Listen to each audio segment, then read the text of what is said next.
আমি মনে করি এখনকার দিনের ছেলে হয়ে জন্মানোটা খুব কষ্টকর, কারণ তারা যেটাই করে সেটাতেই প্রবলেম।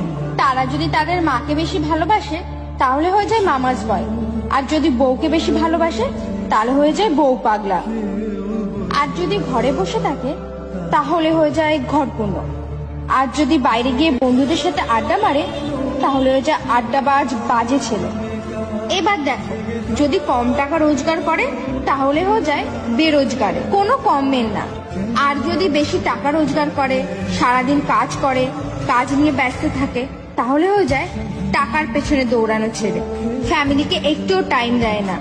এবার বলো, তারা করবে তো করবেটা কি? কারণ তাদের তো সবকিছুতেই প্রবলেম।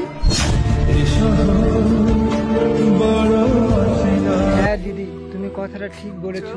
তোমার মতো করে যদি সবাই ভাবতো তাহলে ছেলেরা হাজার দুঃখ কষ্ট ভুলেও একটু হাসতো।